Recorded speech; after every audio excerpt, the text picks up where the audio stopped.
Live from Washington, D.C., Sekulow Live. Phone lines are open for your questions right now.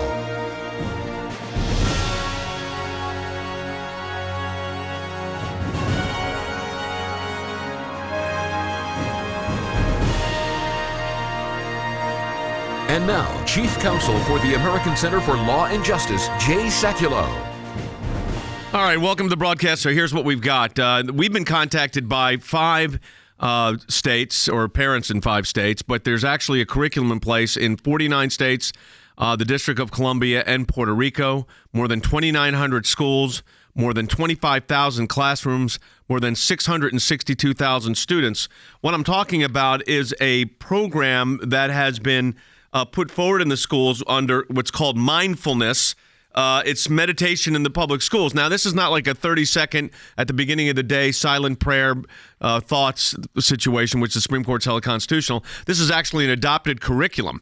And in this adopted curriculum, and the way that it's set up to go, is that the students are actually given exercises that oftentimes reflect Buddhism. It's called Within Inner Explorer. Children are told to walk through this practice, practices that are really at the heart of Buddhism. Now, this is nothing against Buddhists here, but the idea, could you imagine if the school district adopted a policy that said we're going to cite and every student's going to be required to cite the Nicene Creed at the beginning of the day? And we got potential clients now in 6 states: New Jersey, Minnesota, Washington, New York, Virginia, and Colorado. In Colorado and Virginia, we're already very engaged. We've already got attorneys out in Colorado and attorneys working with a Virginia client as well. Here's how it works. Your elementary school child is told in class to close their eyes and obey an audio recording. So there's actually an audio recording that tells them to clear their minds, watch their memories and emotions float away on clouds, and how to feel the love and warmth from the connection of the universe. And then the same audio recording, it tells your child to look inside themselves to reach your inner goodness and peace. And this is day after day, your child's subjected to this 15-minute, quote, mindfulness session that is very similar and based off of the Buddhist and Hindu practices. And again, I think it needs to be made clear is that the only way to opt out is to be put in the hallway unattended. That's the biggest. Of course, the curriculum itself is problematic. Part of it also says your goodness maybe even your magnificence is what they are trying to get through this technique. Abby Sutherland's a senior counsel at the ACLJ. She's working these cases. What is the latest on this? In one of the cases, the school's been very hesitant to actually present and provide the parents with all of the audio recordings. So the parents have asked for the audio recordings, and what is the school saying? The school has just kind of ignored the request. In another one of the cases, they've hesitantly, and only after we became involved, turned over the audio recordings, which reveal many of these types of chants. Look inside yourself, find the goodness within yourself. Things that are clearly antithetical to the Christian religion. Yeah, I mean, here's the interesting thing. Could you imagine if this was, I'm just thinking about this for a moment. Could you imagine for a moment if this was, as I said, recite the Lord's Prayer mandatory? People would be going, with good reason, would saying this is unconstitutional. But here they do it through this. They don't ever use the word Buddhist. They just have this inner self, inner being. That's kind of the approach. But when these school districts, when you're saying they're hesitant, we've sent one of our lawyers out to a school board hearing already. There's probably be more of those. Are they hesitant because of what's in those audio tapes?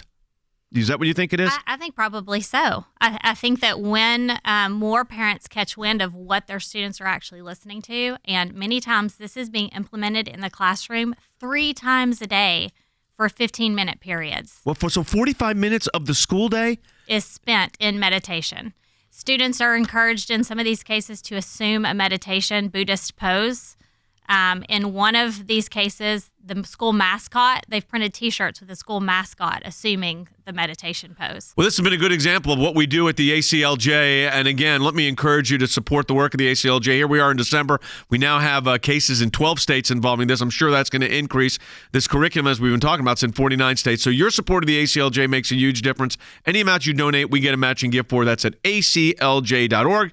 aclj.org, or you can call the number that's on your screen right now. Again, aclj.org, or the number on your screen. Back with more in just a moment.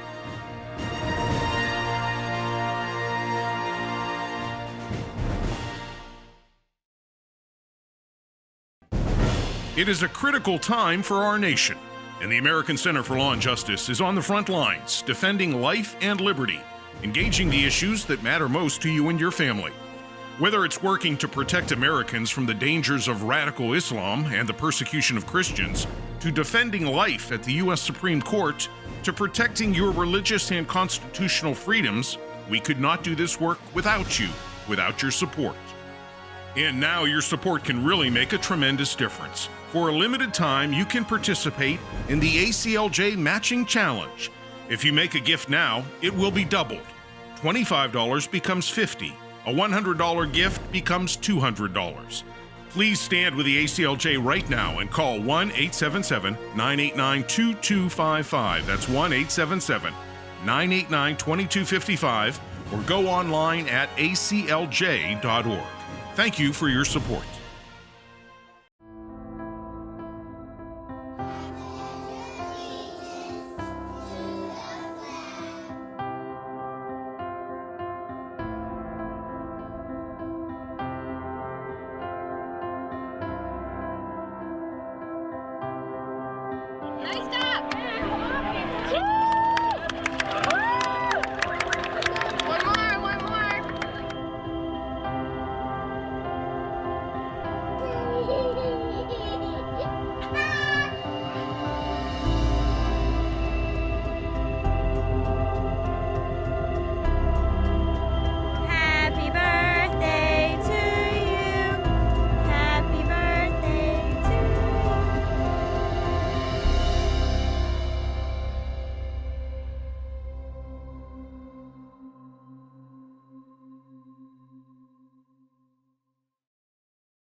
All right, it's a technique, a mindfulness technique, but it's basically a Buddhist practice being adopted in 49 states, plus the District of Columbia, plus Puerto Rico, more than 2,900 schools, elementary schools, by the way, 25,000 classrooms, 662,000 students. Let's describe for everybody, Abby, if you can. Abby Sutherland is a senior counsel for the ACLJ, handling these cases. We've got like a task force we're putting together on this. We've already sent a lawyer out to Colorado, but we've got cases right now in New Jersey, Minnesota, Washington, New York, Virginia, and Colorado. There'll be more coming. The parents were not notified before, of course, and we now find out that this inner meditation technique is 3 times a day for 15 minutes at a time in some of these schools. That's correct. Okay, so tell me about these audios. What's in these audios, or what's the purpose of these audios? Well, the school claims the purpose of the audio is to handle stress loads for the students, to calm them down and help them concentrate on other school activities throughout the day. And so what this typically looks like, and it varies a little bit across the state and depending upon which program is implemented in your public school system. But children as young as pre-K and kindergarten are asked to sit at their desks. They are encouraged in some instances to assume a Buddhist or yoga position, and they listen to an audio recording which tells them there's a wide array of content in these audio recordings. None of which has been clear with the parents. Hundreds of hours of audio recordings in these different programs. And so we're sifting through all of these audio recordings. But essentially, look inside yourself for the goodness that you find in yourself, connect with nature.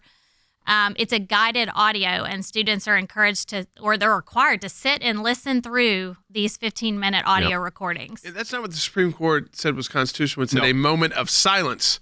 It didn't mean place students some audio they need to obey, an audio they need to work through. It's a moment of silence to kind of calm down before the day starts, to calm the students. And if they want to pray silently to themselves, they can do any kind of prayer they want, they can do.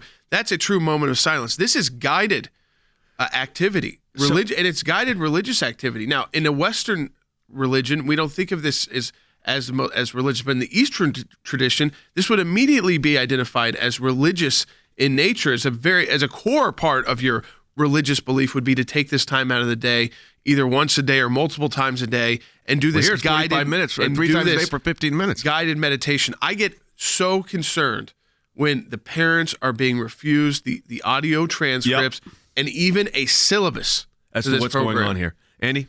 Yes, I agree with Jordan. In the Eastern tradition, this sort of meditation, which is called isihiastes, or those who are in silence and meditation, is perfectly permissible. But can you imagine if the school districts that are implementing this Buddhist policy, because that's what it is, were to require the students to say what we call the Jesus prayer, Lord Jesus Christ, Son of God, have mercy upon me, a sinner, which is a prayer that is recited time and time again by the monks in the Eastern tradition. Imagine the reaction if we had an audio tape that would have required that sort of thing. Yeah, so we've just come across we've been contacted by a teacher concerned about this in California, and it happening in staff meetings as well. So this is being kind of this staff-wide programming going on. So I think again, we're going to get to the bottom of this, but this is where we need the people that are watching this broadcast or parents out in the field, out in the country, to let us know what's going. Find out if this is let's get what's the technical legal name of the curriculum, Abby? One of the leading curriculums being implemented across the nation it's called Inner Explorer. Inner Explorer, okay. We have a sample from the exercise. Let's go ahead and play it. This is from the Inner Explorer audio. Let's start by closing your eyes and listening for the sound of rain.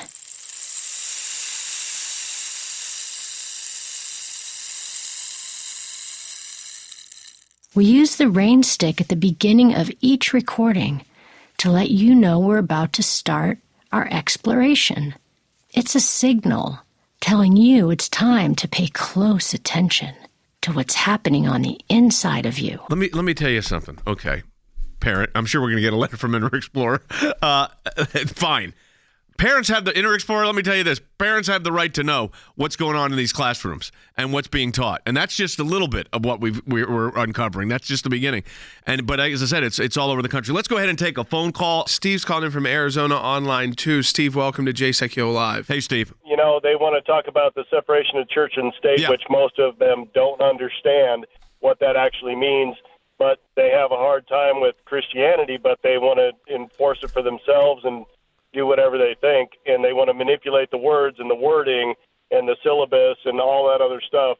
And so I just don't understand. If they want to give everybody a choice, let everybody have a choice. I don't agree with that. But this is, Steve, it's not set up this way. This is, so you understand, this is actually a curriculum adopted by the school. They're not saying, hey, take a minute out at the beginning of the day and for a moment of silence or prayer quietly and silently according to your particular faith, or meditate according to your particular practice.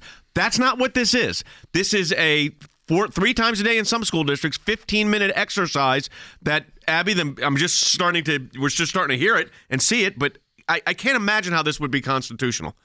Well, exactly. And actually, to that point, on 2 occasions, our request that the school implement a more generic moment of silence, at which time the child can choose whether to meditate, pray, sit there quietly. Right.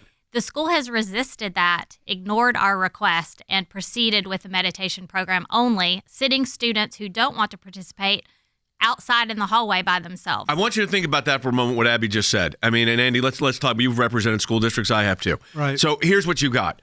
If you don't participate in this mandatory practice, well, it's not mandatory, they say, because we're going to let you sit outside as if you're being punished. They're not offering Listen, if students wanted to have I don't know about elementary school, but in junior high and high school, and wanted to have a meditation club, they have the right to do that under the Equal Access Act and under a case I argued to the Supreme Court, which allowed for Bible clubs. They could have a meditation club. But the idea that you would have this, we got to be clear here, this is a mandatory practice. And what Abby just said is, if you don't participate in it, you are sent outside as if you're being punished, which is, again, what the Establishment Clause is designed not to do. Well, that's exactly what's happening. In other words, the child is being isolated outside, unattended, unguarded, outside of the classroom like an outcast because he won't subscribe to what is clearly a Buddhist philosophical tradition. What if this was a Christian mandate? What if they were told to recite the Jesus prayer? What if they were told to pray to the Lord? What if they were told to recite some sort of rubric from Christian teaching? The church, other religions, non-Christian religions, Jay, would be up in arms because they would be saying that you're indoctrinating them with the Christian religion. And yet it's okay when you have Inner Explorer, which is nothing but a copy of Buddhist tradition. Yeah, go ahead, Jordan. Well, I just think that, again, as the states come in, almost like this Richard on Facebook saying that audio sounded like borderline brainwashing. This idea, again, this is not a moment of silence because the students are being guided into what they should be doing. So it's a guided meditative practice based off Eastern religions. All right, so here's the question, I guess, Abby, that would be probably helpful, our legal end here. And that would be, we need to hear from parents around the country. I mean, so we're in elementary school, so we're talking about young kids. So they may not even have told you that this is going on. We need to find out what this is, who has authorized it. There are state Freedom of Information Acts that we can utilize here to find out how this got adopted, what discussions the state school boards had or the local school boards. So I think we've got to put the entire mechanisms at the American Center for Law and Justice disposal here to find out exactly what's going on. Because the one thing I'm concerned about is if you had a second grader, the chances of them saying anything to their parents probably, go ahead, you've got those age kids, right. Go ahead. Well, and one parent actually found out about this only after the school had started implementing craft projects to create peace dragon, glitter, things that are clearly Buddhist, and the T-shirts, circulating T-shirts with the mascot assuming a Buddhist pose. So some parents aren't aware until there are other indications that this is going on in the school, which prompts the questions by the parents and then reveals that their children are being forced to sit through meditation practice. In the next segment of the broadcast, I'm going to walk you through what we want you to do on your local school level. Now, we've sent out, one of our attorneys has already gone out to Colorado, but we've got affiliates all over the country, and we can practice all over the country because of our affiliates. So we need to find out what's going on in your school and where it's been adopted and what difficulties you're having. But I want to be clear on this. It does not appear to me that there is what I would call even a constitutional opt-out here. It's more like punishment. Yeah, that's right. So the only way to opt out is to be sent into the hallway unaccompanied. There's no nothing. So there's no other. Which, by the way, is not so safe these days. No, it's not safe. And and this is elementary school students being sent out to the hallway unaccompanied, and just to sit out there during these 15 minutes, which is not a short period of time for an elementary school student. Well, this has been a good example of what we do at the ACLJ. And again, let me encourage you to support the work of the ACLJ. Here we are in December. We now have cases in 12 states involving this. I'm sure that's going to increase. This curriculum, as we've been talking about, is in 49 states. So your support of the ACLJ makes a huge difference. Any amount you donate, we get a matching gift for. That's at aclj.org. aclj.org, or you can call the number that's on your screen right now. Again, aclj.org, or the number on your screen. Back with more in just a moment.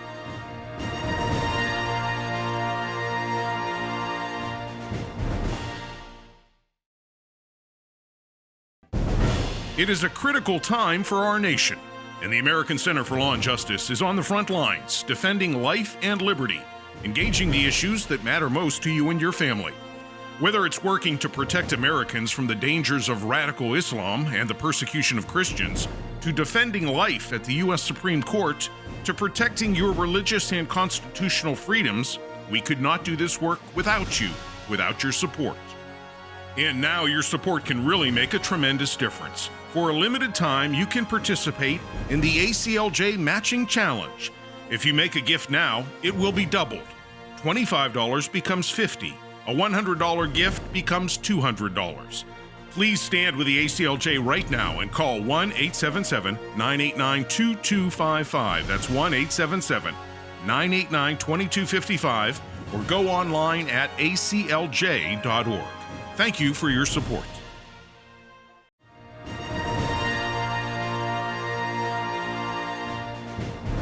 Hey, welcome back, everybody. So we've got a curriculum. I mean, it just sounds bizarre. Do we have another audio on this, or is that the only one we have? We have another one. This is what's being taught to elementary kids, evidently throughout the country right now. Take a listen. When we practice together, it's important to sit up in your chair as best you can.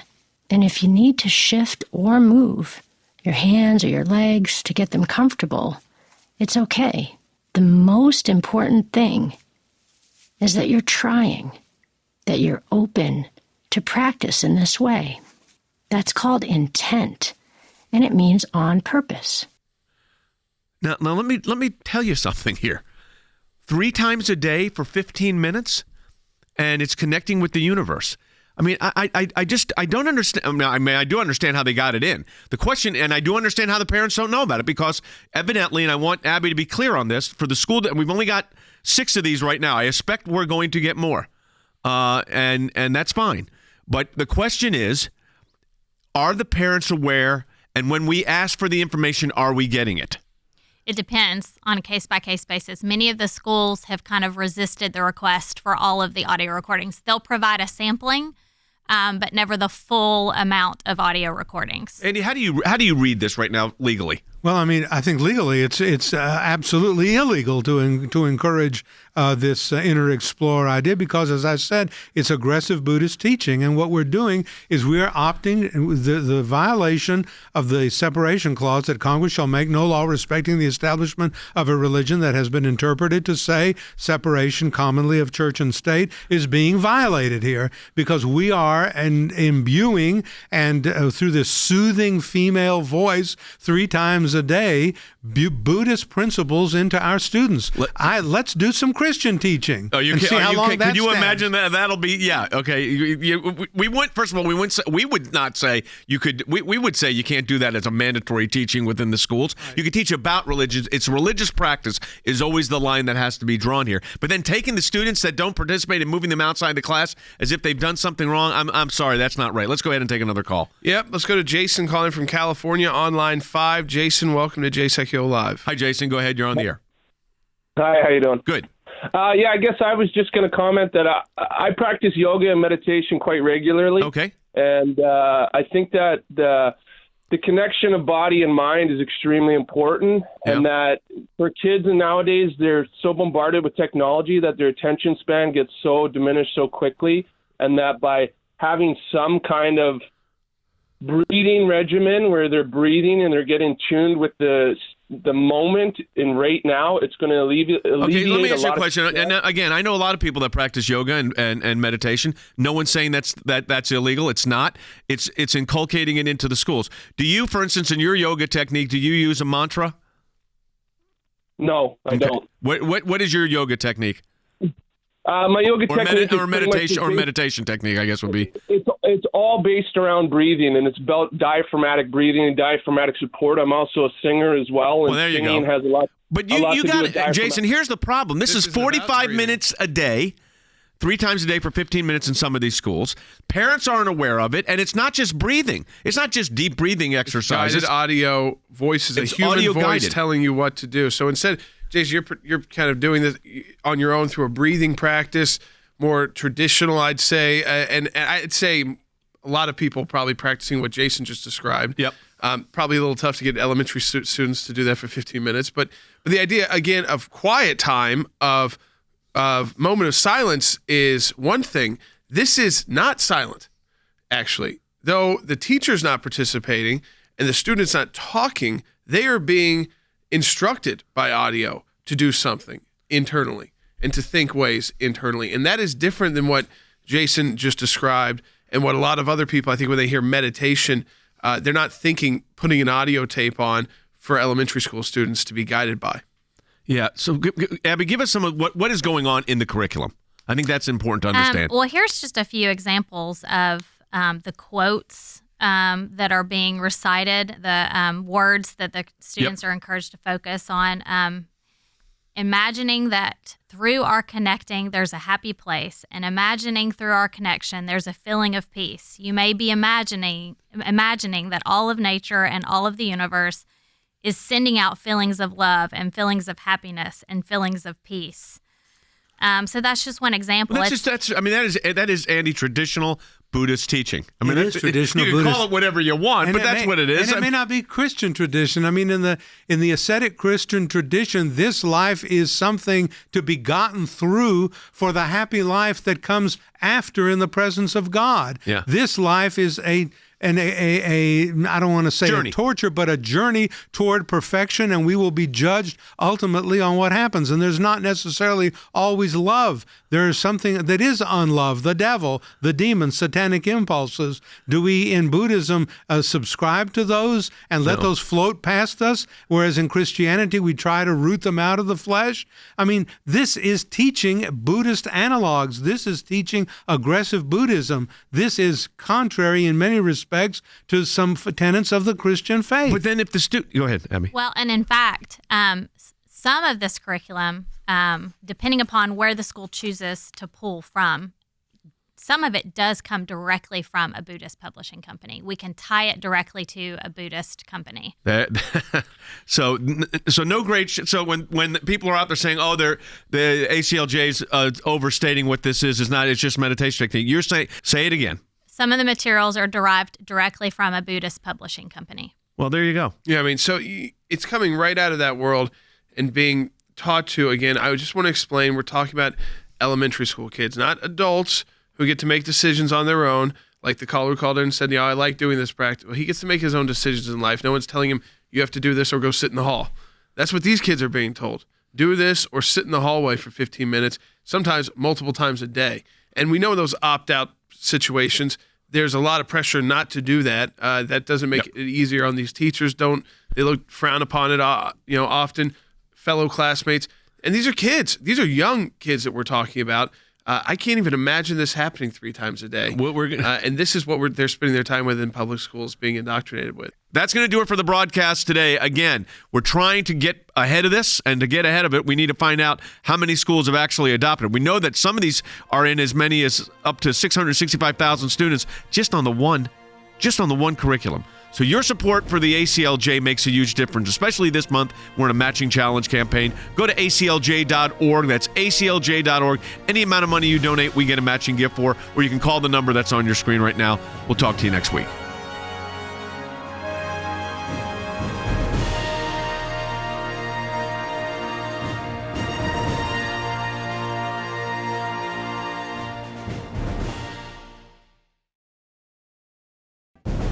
It is a critical time for our nation, and the American Center for Law and Justice is on the front lines, defending life and liberty, engaging the issues that matter most to you and your family.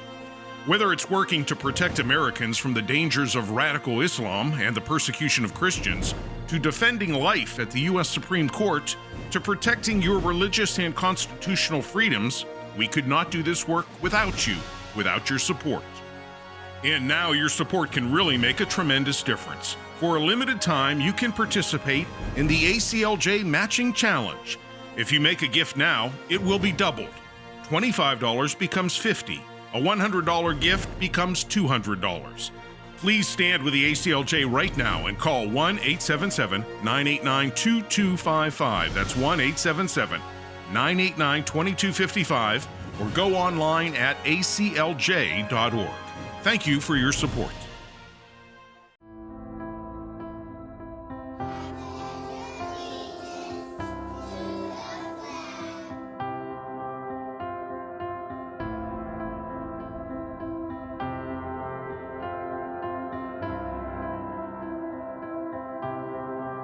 Nice